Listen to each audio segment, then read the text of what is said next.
Horas, satu lagi komika Batak yang lucunya paket banget, Bonar Hezekiel Juliaman Manalu atau yang biasa dipanggil dengan Bonar Manalu. Bonar sendiri diketahui berasal dari tebing tinggi, namun ia tinggal dan besar di Pekanbaru. Bahkan, ia juga berkuliah di Universitas Riau. Di masa perkuliahannya, Bonar Manalu bergabung dalam kelompok paduan suara kampus. Di kelompok ini, ia juga terkenal sebagai orang yang senang bercanda. Nah, kemudian teman-teman Bonar menyarankannya untuk ikut stand-up comedy.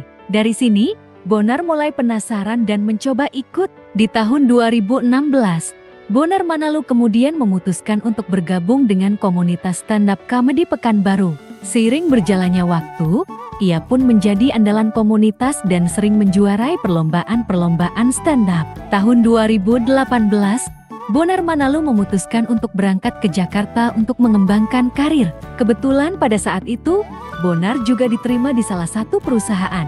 Keputusannya semakin bulat untuk merantau ke Jakarta.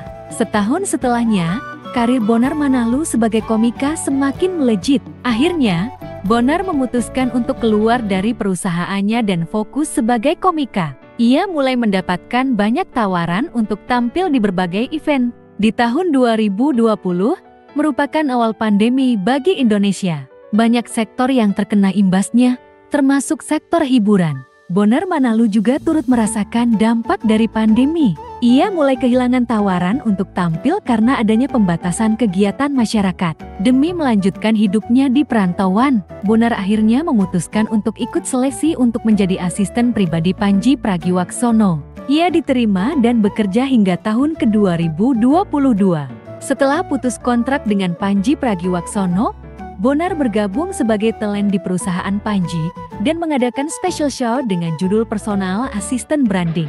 Di tahun yang sama, Bonar Manalu juga mengikuti kompetisi stand-up comedy season ke-10.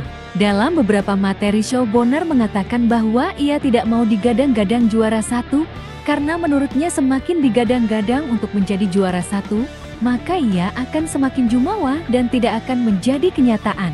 Ternyata ucapannya benar. Bonar akhirnya hanya masuk sebagai finalis 11 besar suci ke-10.